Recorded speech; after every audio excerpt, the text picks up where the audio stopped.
Welcome to the Eat for Endurance podcast, where we explore the connection between nutrition, performance, and health for busy, active people. My name is Claire Schornstein, and I'm a board-certified sports dietitian and endurance athlete with over 10 years of experience working with teenage and adult athletes of all abilities. I started this podcast to provide evidence-based guidance, inspiring athlete stories, and practical tips on a wide variety of nutrition topics so that you can fuel better, crush your endurance goals, and thrive as a human being. I have a solo episode for you all today. It's been a minute since I've done one of these, and we are covering travel nutrition tips for busy athletes. This topic is actually inspired by two of my most popular pieces of free content, my travel snack ideas download, which you should definitely grab from my website, eatforendurance.com, if you haven't already, as well as my travel snack foods and checklist blog post, which is pretty much a more detailed version of that freebie. I also just recorded a new masterclass on the topic. It's called Fueling on the Fly. I recently presented it to my Fuel for Life crew members, and I also share there just tons of nutrition and hydration tips, meal and snack ideas, race travel advice if you happen to be traveling for a race, and so much more to keep your energy high and maximize your performance and recovery no matter where or how you're traveling. So if you enjoyed today's topic on the show and you want to learn more, you can grab this masterclass for just $25, or better yet, you can join my membership for $30 a month and get this class plus literally all my downloads and all my masterclasses and all future masterclasses plus personalized support from me. You can cancel anytime. So it's a no commitment situation if you decide it's not for you, but I'm pretty sure you're going to love it. So you can give it a try. Again, all the information you need is over on eatforendurance.com. Anyways, let's get into today's topic. Why am I creating so many pieces of content about travel nutrition? Well, because travel throws you out of your routines, and it's really hard to eat consistently and adequately if you don't have what you need or want readily available. Even I've struggled as a dietitian. We are not immune to this stuff, right? I've struggled with feeling well while on the go, but I've learned tons of tips and tricks over the years from my own mistakes and just from being a dietitian, and I'm really excited to share many of them with you all today. So first, I wanted to define, what do I even mean by travel? Because I'm actually using the term pretty loosely. Travel is literally anytime you're out of the house and on the go. So you could be out and about locally. You could be commuting to work, driving to a trailhead or another place to exercise. Like, for instance, I drive like about 20, sometimes 30 minutes in traffic to a pool. So, it's not nothing. Or of course, they're the more traditional versions of travel. So maybe you're going on a trip, whether for work or pleasure, via all kinds of different modes of transportation. Usually it's plane, car, maybe there's train and boat, never know. But wherever you're going, however you're getting there, you're going to benefit from planning ahead. And that really is the focus for today. How can we plan ahead with our nutrition and hydration to really make sure we're staying on top of what your body needs as a busy athlete, of course. So context is really important when it comes to nutrition planning. We want to know where you're going and why, what you're doing while you're out, how long you're out for, what food you have access to, if you're traveling far. There are just so many details that help determine what you may need and potential challenges you might face. So I always encourage you to think through what lies ahead for you when you're kind of going somewhere. Again, it could be you're out for a few hours. It could be you're out for a few months, who knows, right? And you really want to, think about these things and how you can help yourself stay well fueled and hydrated. So let's quickly go through, how does different travel types create different nutrition challenges?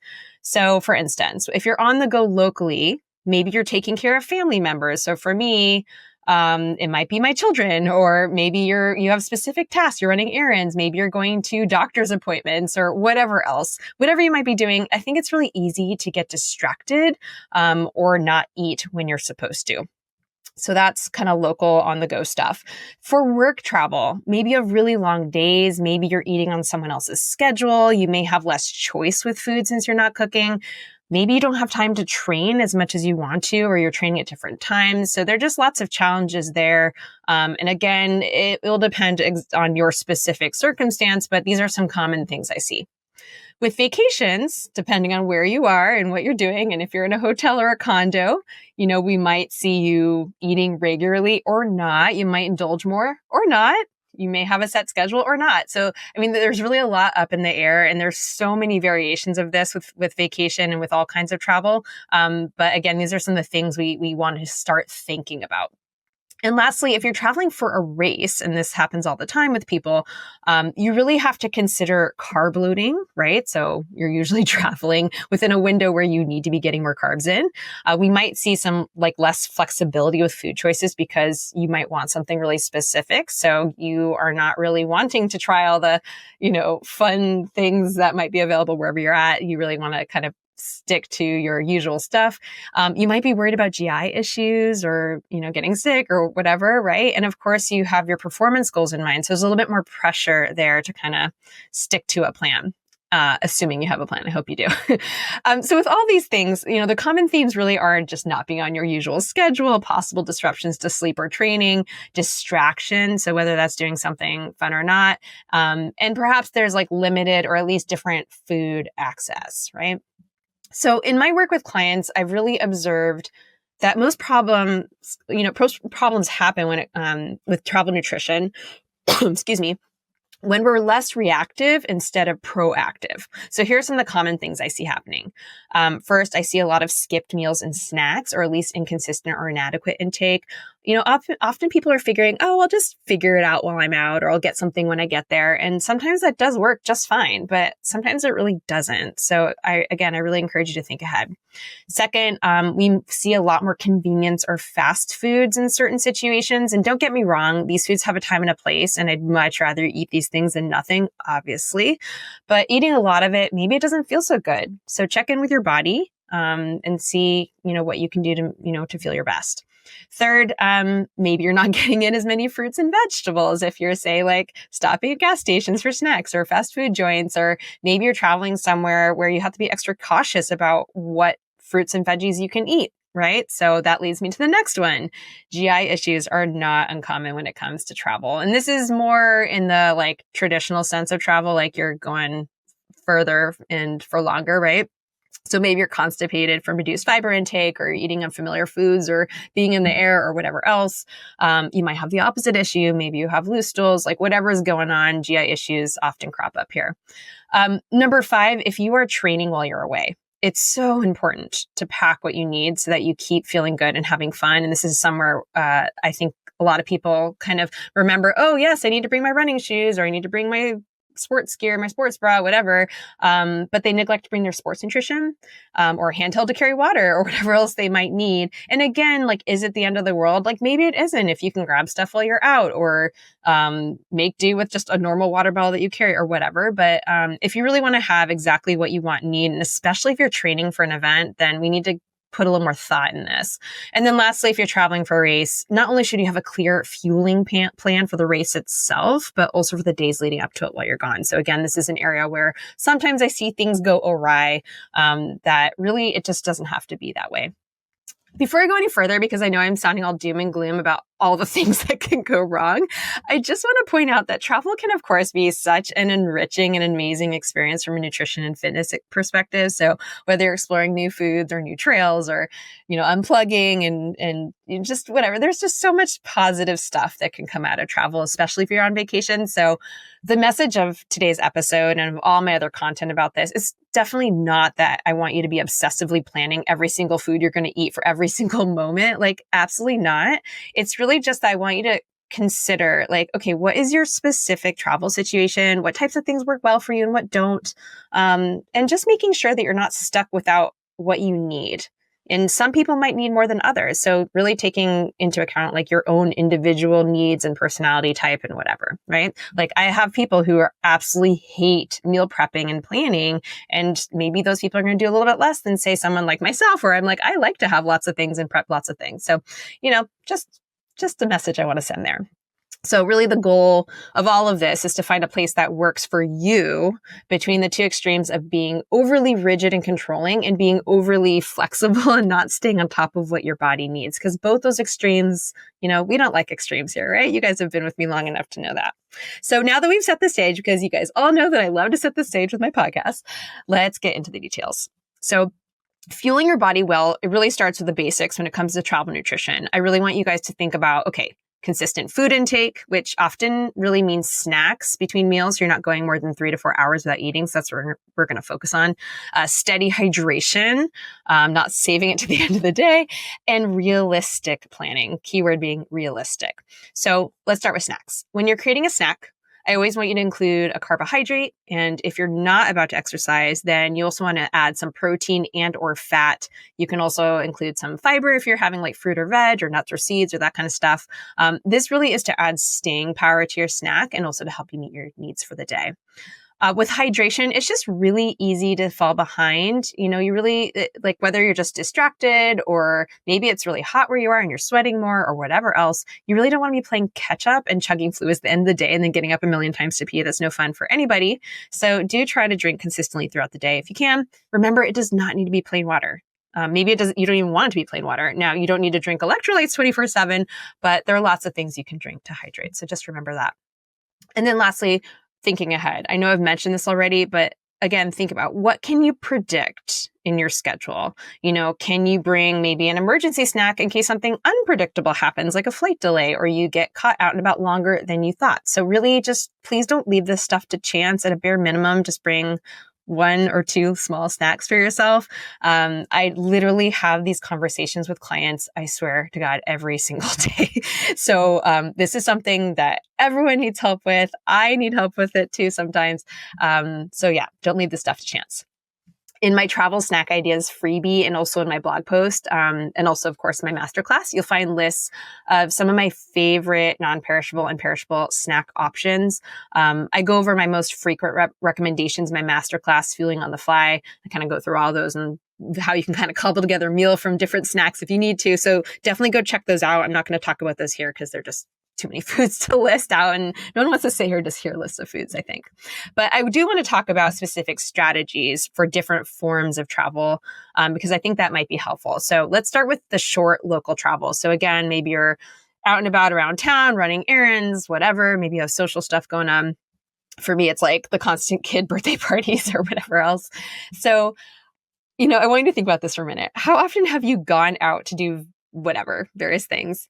You're thinking, oh, this will only take an hour or so. And suddenly like hours have gone by and you've barely had anything to eat or drink.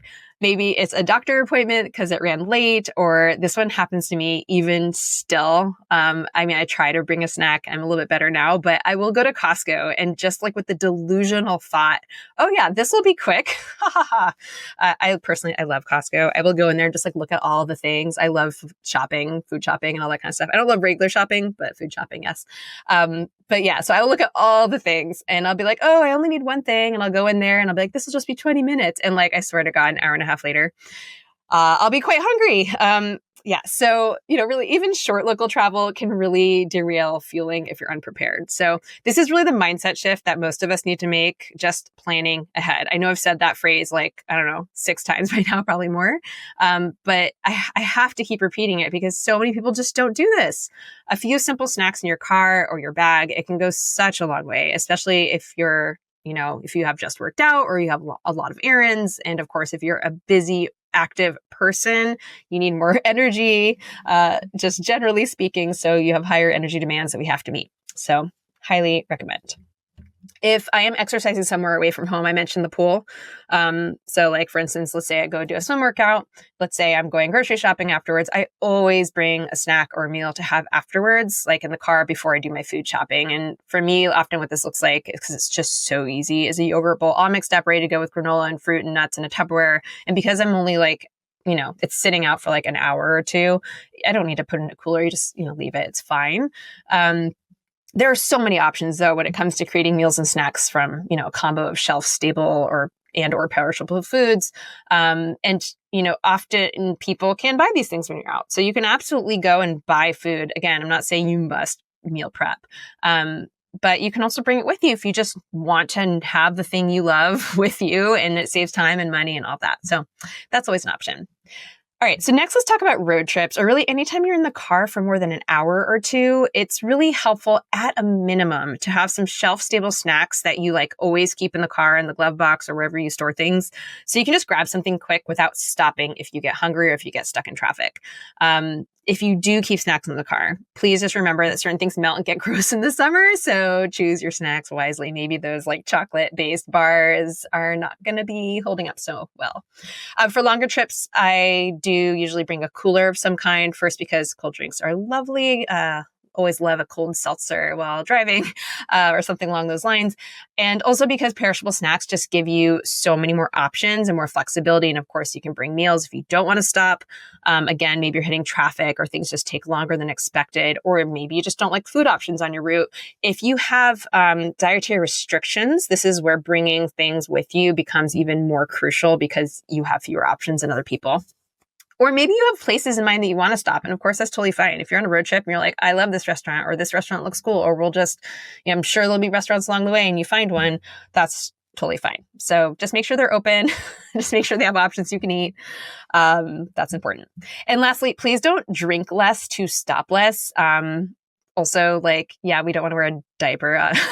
I mean, I guess you can do whatever you want, but the idea being like, we want you to hydrate, even if that means more bathroom stops. I guess you could wear a diaper and then you don't need to stop and then you're hydrated, right? But maybe that's not the best choice. But yeah, hydrating is super important. It'll help you stay energized and digest well and all the things. So let's not try not to drink. I feel like my husband does this all the time where he'll be like, no, I don't want to drink because I'm not to stop more. I'm like, well, I'm drinking and we're going to stop. So you may as well drink up. All right, air travel is next. This requires a bit more consideration because, of course, you can only carry so much and food options aren't guaranteed wherever you're at. I mean, some terminals are amazing. Others are just horrific. And maybe you know that in advance and maybe you don't, depending on where you're going. Security rules, of course, make it tricky for what you can carry. And things are just so expensive, and yeah. So there's a lot going on with air travel. And here's what I want you to consider. So does your specific airport and terminal have decent options if you happen to know? Do you get food on your flight? Do you belong to a lounge? Do you have lounge access that will feed you? How long is your flight? Do you have a layover? I mean, these are the types of things you want to think through. And again, what is your personality type? Like I personally tend to bring almost everything I need for my flight. I'm about to go to Maui in a week, actually, with my family. And so when I'm with my kids, especially, I just bring lots of stuff because they have, they're very selective eaters. And if we're leaving really early, I'll supplement with a coffee. Maybe I'll get a breakfast sandwich if I didn't eat breakfast at home. But for the most part, I'm bringing a soft cooler bag packed with all kinds of stuff. I pre-freeze applesauce pouches because my daughter loves those things. By the way, those are also great for pre-workout. And it keeps things cold. I also freeze drinkable regular yogurt because if you freeze it and it's totally frozen, you can bring it through. Ice packs, ice cubes, literally whatever, freeze it. You can bring it through TSA, which is great. I make sandwiches on frozen bread. I bring frozen edamame in the shell and then eat it when it defrosts. I mean, there's lots of things that you can kind of put together. But those are some really key things that I like to do personally to make it easier and to keep stuff cold. I also just look at my fridge and what do I need to eat up? And I kind of throw it in there. For flights, hydration, obviously super duper important. So bring a refillable bottle or buy one that you can refill, because if you're on a plane and you're just relying on those little tiny cups to hydrate, that's probably not going to go so well, especially if you're on a long flight. And again, if you hate prepping, you're like, no way, I'm not bringing a cooler of anything or doing any of this. Can you at least bring a bar or some trail mix? Again, something really simple so you're not caught with nothing. Because some of these long flights, like a cross-country flight, and they give you some pretzels or something, that's just not going to cut it for you if you're an athlete. Now, most of you listening are either training for an event or you just like to exercise regularly. So again, as I was kind of alluding to earlier, speaking about briefly, if you plan to exercise while you're traveling, you have to pack the appropriate stuff. I always use my annual trip to Maui that I do with my family as an example. So some years, my husband and I, we just do short runs and swims. And I've learned my lesson after many years of just, being stupid, that even though we usually don't run more than 3 to 5 miles, I have to bring my handheld with electrolytes every single time because I just won't feel good. It's just so hot and humid, even at 6 a.m. So it's one of those things where it's do I really need it? I mean, I can get away without it, but I just feel so much better when I do. So I always bring that kind of stuff. So do keep in mind your environment that you're going to and what you're used to.